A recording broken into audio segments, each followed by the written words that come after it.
கனகராஜ், இப்போ ஸ்டேட் கவர்மெண்ட்டுக்கு இதுல முக்கியமான ரோல் இருக்கு அப்படின்ற ஒரு குற்றச்சாட்டை எஸ்.எஸ். ஸ்ரீராம் வைக்கிறார். உங்க பதில்?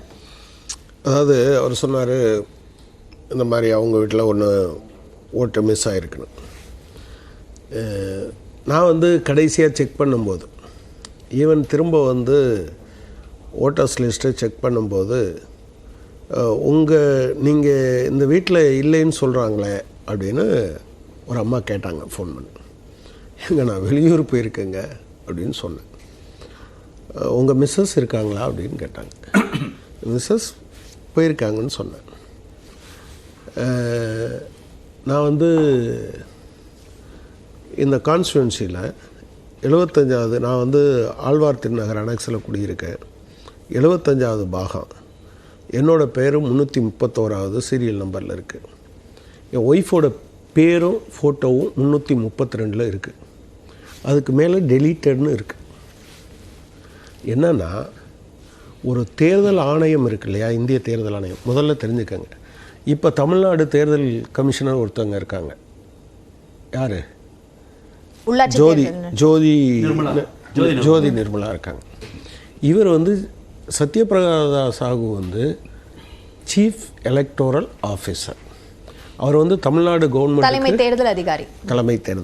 அவர் தமிழ்நாடு கவர்மெண்ட்டுக்கு எந்த வகையிலையும் பதில் சொல்கிறவர் கிடையாது.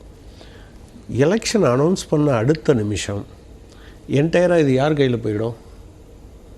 அவங்க கையில் தான் போகும். அதாவது எலெக்ஷன் கமிஷனர்ஸ் தமிழ்நாட்டுக்கு அவங்க பேசும்போது என்ன சொன்னாங்கன்னா, நீங்கள் போன தடவை எலெக்ஷன் வயலேஷனுக்கு சில கேசஸ் போட்டிருக்கீங்க, அப்போ கம்ப்ளைண்ட் வந்திருக்கு, அதன் மேலெல்லாம் நீங்கள் எஃப்ஐஆர் போடல, இமீடியட்டாக போடுங்க, போடாதவங்களை சஸ்பெண்ட் பண்ணுவேன். பேசுனது யார்? அவங்க பேசுனாங்க. இப்போ ஒருவேளை அதே போல் ட்ரான்ஸ்ஃபர்ஸ் எல்லாம் யார் பாப்பா? கலெக்டரை ட்ரான்ஸ்ஃபர் பண்ணுறது, கமிஷனரை ட்ரான்ஸ்ஃபர் பண்ணுறது, டிஜிபியை ட்ரான்ஸ்ஃபர் பண்ணுறது, எஸ்பியை ட்ரான்ஸ்ஃபர் பண்ணுறது இந்த காலத்தில் ஸ்டேட் கவர்மெண்ட்டால் முடியுமா? ஸ்டேட் கவர்மெண்ட்டுக்கு அந்த பவரே கிடையாது. முழுக்க முழுக்க யார் பாப்பா? Chief electoral officer. அவருடைய அட்வைஸின் பேர் எலெக்ஷன் கமிஷன் பார்க்கும். இந்த குளறுபடியெல்லாம் இனிமேல் நிறையா நடக்கும். கொஞ்சமும் நியாயமற்ற தேர்வு முறையை எலெக்ஷன் கமிஷனுக்கு 3 எலெக்ஷன் கமிஷனரையும் தேர்ந்தெடுக்கிறதுக்கு, ஒரு யோக்கியமான ஆளை தேர்ந்தெடுக்கிறதுக்கு உச்சநீதிமன்ற தலைமை நீதிபதி அதில் ஒரு உறுப்பினராக இருந்தார். நீங்கள் மோடியும் அமித்ஷாவும் சேர்ந்து தேர்ந்தெடுக்கிற எலெக்ஷன் கமிஷன் எப்படி இருக்கும்? நம்பர் 1. ரெண்டாவது, இப்போ நான் சொல்கிறேன், இந்த இடத்துல ஒரு குறுக்கீடு, ஒரு சின்ன கேள்வி இருக்கு. இப்போ பாஜக ஆதரவு வாக்காளர்கள் திட்டமிட்டு நீக்கப்பட்டிருக்காங்க. நான் கேட்குறேன், நான் யாருடைய ஆதரவு வாக்குன்னு நீங்கள் நினைக்கிறீங்க? இல்லை எங்கள் வீட்டில் என்னுடைய மனைவி மட்டும் பாஜக ஆதரவு வாக்குன்னு நினைக்கிறீங்களா நீங்கள்? ஏன் அது மட்டும்? அதான் நான் சொல்கிறேன். பாகம் இது, அதில் சீரியல் நம்பர் 331 என்னோடது, 332 அவங்க பேர் இருக்குது, டெலீட்டட்னு வந்திருக்கு. நீங்கள் ஒரு திறனற்ற தனக்கு சேவகம் செய்யக்கூடிய கமிஷனர்களை கொண்டு இங்கே வைக்கும்போது அவங்க எதிர்க்கட்சிகளை வேட்டையாடுறதுக்கு முயற்சி பண்ணுவாங்களே தவிர என்ன பண்ண மாட்டாங்கன்னா, இதெல்லாம் ஒழுங்காக வந்திருக்கா, இதில் இருக்கான்னு 4 தடவை செக் பண்ணுறதுக்கு அவங்களுக்கு கிடையாது. 1. ரெண்டாவது, நீங்கள் பூத்தில் போய் உட்கார்றீங்கன்னு வச்சுக்கோங்களேன். இப்போது நான் ஒரு தேர்தலில் கீழே போய் பேசிட்டு தான் வந்திருக்கேன், வேலை பார்த்துட்டு தான் வந்திருக்கேன். தேர்தல் நடக்கும்போது என்ன பண்ணுவீங்க? நான் இன்னார் தான் ஏஜெண்டாக போவாருன்னா அவருக்கு என்ன தெரியணும்? இவ்வளவு பேர் ஏற்கனவே ஓட்டர் லிஸ்ட்டில் வந்த பிறகும் இவர் இறந்து போயிருக்காரு, இவர் வெளிநாட்டுக்கு போயிருக்காரு, இவர் கம்ப்ளீட்டாக இங்கேருந்து இடம் மாறி போயிட்டாரு, குறித்து வச்சுருப்போம். அப்படின்னா தான் நீங்கள் அந்த 1000 ஓட்டு இருக்கிற இடத்துல போய் உட்காரும்போது என்னன்னா, யாராவது கள்ள ஓட்டு போட வராங்க, தப்பாக ஓட்டு போட வராங்கன்னா நீங்கள் சொல்ல முடியும், இல்லையே அவர் ஷிஃப்ட் ஆகிட்டார, அவர் இங்கேயே இல்லையே, நீங்கள் அதை கரெக்டாக செக் பண்ணுங்கன்னு கேட்க முடியும். இது ஒரு பேசிக்கான ஒர்க்கு. எந்த அரசியல் கட்சியும் அதை தான் பண்ணும். உங்களுக்கு தெரியும், கன்னியாகுமரிக்கு அடுத்து பாஜக தாங்கள் வலுவாக இருப்பதாக சொல்லுகிற ஒரு தொகுதி எது? கோயம்புத்தூர். போன தடவை சிபிஆர் நின்னார், அதுக்கு முன்னால் சிபிஆர் நின்னார். இப்போவும் அவங்க 18,000 பேர் வெளியில் இருந்தெல்லாம் வந்தாங்க, உள்ளூரில் வேறு நிறையா பேர் இருந்தாங்க. செக் பண்ணியிருக்கவே மாட்டாங்களா? ஒரு தொகுதிக்கு சராசரியாக 48.56 ஓட்டுக்கள் மிஸ் ஆனதாக சொல்கிறாங்க. போன தடவைக்கு இந்த தடவைக்கு எவ்வளோ ஓட்டு இன்க்ரீஸ் ஆகிருக்கு? அண்ணாமலை அவர்கள் லாஜிக்காவது ஆர்கியூ பண்ணணும்ல. அவருக்கு ஏதாவது இதுவரை அவர் சொல்லியிருக்கிறதுக்கெல்லாம் ஏதாவது அவர் வவுச் பண்ணியிருக்காரா, அல்லது அதுக்கு பொறுப்பேற்றிருக்காரா? அவர் போகிற போக்கில் சில விஷயங்களை சொல்லி அடித்து விட்டுட்டு போவார். அதை தவிர அவர் என்னைக்காவது தான் சொன்னதை இல்லை. இப்போ நீங்கள் சொல்கிறது இப்போ ஓரிரு வாக்குகள் அப்படின்னா ஓகே, அவங்க எனாமஸா 1,00,000 வாக்குகள் அப்படின்னு சொல்கிறாங்களே, அது போகிற போக்கில் அப்படி ஒரு குற்றச்சாட்டை ஒரு அரசியலமைப்பு நீங்கள் பாருங்கள், நீங்கள் கேளுங்க. போன தடவை எவ்வளோ ஓட்டு, இந்த தடவை எவ்வளோ ஓட்டு, அந்த ஓட்டில் எவ்வளோ மிஸ் ஆகிருக்கு, இதான கேள்வி. நான் கேட்குற இந்த கேள்விக்கு பதில் சொல்லுங்க. எந்த கட்சியாவது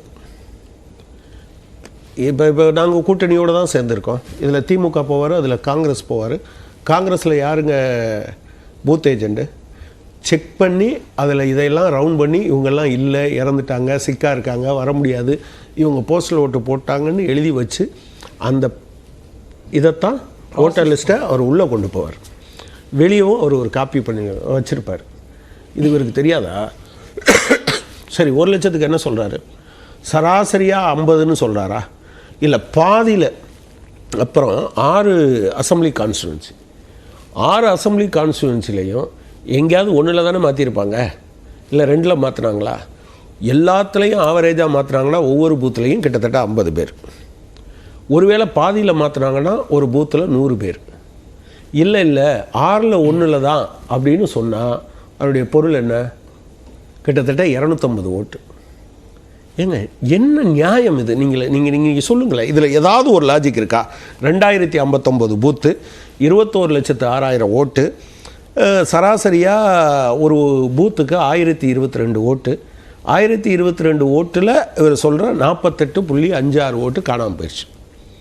அதாவது நான் சொல்கிறது ஆண் பெண் என்று எல்லாத்துலேயும் சேர்த்து காணாமல் போச்சு. அப்போது இவங்க பூத் ஏஜென்ட் போய் எங்கேயாவது பேசியிருக்கணும்ல. நான் என்ன சொல்கிறேன்னா, இந்த மாதிரியான முற்றிலும் ஒரு உண்மை இல்லாத விஷயங்களை அப்படி போகிற போக்கில் தூக்கி போட்டு போகிறதில்ல, அது அவங்களுடைய வாடிக்கை. எனவே அண்ணாமலை சொல்லிட்டாருன்னு சீரியஸாக உட்காந்து அதை டிஸ்கஸ் பண்ணிகிட்டு இருக்கீங்க. நீங்கள் சொல்லுங்கள், நீங்கள் அண்ணாமலை என்னைக்காவது ஒரு நாள் சார் அது அண்ணாமலை சொன்னார்ன்றதுக்காக இது விவாதிக்கப்படல. 1,00,000 வாக்குகள் என்ற எண்ணிக்கை தான் இது விவாதிக்கப்படுது. அதுக்கு லாஜிக்கலா ஒண்ணு வரும். தமிழிசை சௌந்தரராஜன் அவங்களும் இது சார்ந்த சந்தேகத்தை போனாலும் நாங்க இனிமே கவர்னரை சும்மா விட மாட்டோம். நாங்க எவ்வளவு எத்தனையோ தமிழர்கள் ஓட்டு போட முடியாம இருக்காங்க. அதுக்கெல்லாம் குரல் கொடுக்க சொல்லுங்க திமுக. சரி, அது எலெக்ஷன் கமிஷனர் இருக்கட்டுமே, ஏன் திமுக குரல் கொடுக்காதா? எத்தனையோ தமிழர்கள் ஓட்டு போடலையே. ஸ்ரீராம் அதுக்கு பேச சொல்லுங்க. ஸ்ரீராம் அவ்வளவு நேரம் பேசினார், நான் அமைதியா இருந்தேன். அதுக்கு அர்த்தம் சார் நீங்க நிறைய நேரம் பேசுறீங்க சார். நான் ரொம்ப கம்மியா தான் சார் பேசுறேன். இல்ல எல்லாரும் நான் பேசும்போது பேசாதீங்க. நீங்க எவ்வளவு நேரம் வேணாலும் பேசுங்க. அதுக்காக நான் வெயிட் பண்ணாத ஷோ எல்லாருக்கும் சரியான நேரம் தான் கொடுக்கப்படுது. அப்ப இனிமே நீங்க பேசுற போதெல்லாம் இடையில நான் விரும்பினா பேசிக்கலாம். நான் ஷார்ட்டா பேசுறேன், நீங்களும் அந்த ஷார்ட்டா பேசுங்க. அப்படி எல்லாம் உங்க டர்ம்ஸ்க்கு நான் வருவேன். வழி இல்ல. அப்ப இப்ப பேசுவோம். இப்ப பேசுறோம். இன்னைக்கு டிஸ்கஷன் பேசுறோம். இல்ல நேரம் நம்ம பொன்னில்சன் அவர்களுக்கு நேரம் கொடுக்கிறதுக்கான நேரம். ஏங்க நான் பேசும்போது சொல்றீங்க, நீங்க சொல்லுங்க லாஜிக்கலா. போன தடவை எவ்வளோ ஓட்டு, இந்த தடவை எவ்வளோ ஓட்டு, எல்லா கான்ஸ்டியூன்சிலையும் சராசரியாக எவ்வளோ உயர்ந்திருக்கு, இங்கே எவ்வளவு குறைஞ்சிருக்கு, இதுலேருந்து தானே நீங்கள் முடிவுக்கு வரணும். அப்படி தமிழிசை சவுந்தரராஜன் என்ன சொன்னாங்க? இது பற்றி எந்த விஷயத்தையும் திமுகவும் அதிமுகவும் குரல் கொடுக்கல, இது போன்ற ஜனநாயக முறைப்படி தேர்தல் நடக்கல அப்படின்ற குற்றச்சாட்டை முன்வைக்கிறாங்க. அதைத்தான் நான் கேட்குறேன், என்னன்னு கேட்குறேன்.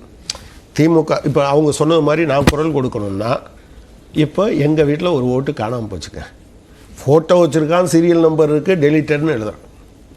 யாரை குற்றம் சொல்கிறது? திறமையற்ற தேர்தல் கமிஷனர்களை நியமித்த மோடியும் அமித்ஷாவும் இதுக்கு பதில் சொல்லணும். அண்ணாமலை இதுக்காக அவங்க 2 பேரை தான் பேசணும். வேற என்ன பண்ண முடியும்? இதில் தமிழ்நாடு தேர்தல் கமிஷன் எங்கேயாவது தலையிட முடியுமா? எங்கேயாவது? இல்ல நீங்க சொல்லுங்க. இல்ல நான் என்ன கேக்குறேன், மேடம் ஒரே விஷயம் தமிழிசை அவங்க ஒரு விஷயம் சொன்னாங்க. நான் எந்த அரசியல் கட்சியும் குத்தம் சொல்ல விரும்பல. தேர்தல் ஆணையம் இத பாத்துக்கணும்ன்ற விஷயத்தை அவங்களே சொன்னாங்க. அவங்க எந்த அரசியல் கட்சியும் நான் குத்தம் சொல்லலன்றதையும் இந்த தேர்தல் சொன்னாங்க. மாநில தேர்தல் ஆணையர் ஜோதி நிர்மலா சுவாமியை யார் நியமித்தார்னு சொல்லுங்க. எங்க மாநில தேர்தல் ஆணையம் தயவே பண்ணாதீங்க. மாநில தேர்தல் ஆணையம் உள்ளாட்சி தேர்தலை மட்டும் தான் நடத்தும்.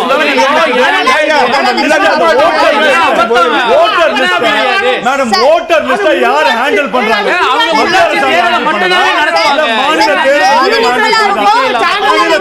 எப்படி ஹேண்டில் பண்ணும்? இந்த அரசாங்கம் கொடுக்கிற லிஸ்ட் எவ்வளவு தமிழர்கள் ஓட்டு போட முடியலங்க. அதுக்கு பொறுப்பேற்கணும் மாநில அரசு. அதுக்கு தார்மீக பொறுப்பேற்கணும்.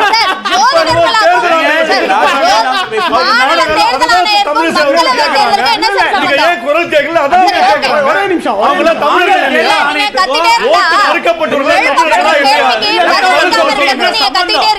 மறுக்கப்பட்டவர்கள் தமிழர்களா இல்லையா? அவர்களால் ஏன் ஓட்டு போட முடியல? அந்த லிஸ்ட் யார்கிட்ட இருக்கு? ஒரே நிமிஷம் அத சொல்லுங்க.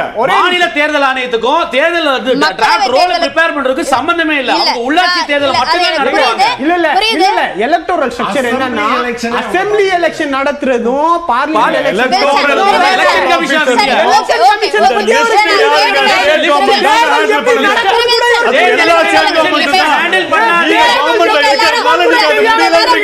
அவருக்கு வாய்ப்பு தரணும்.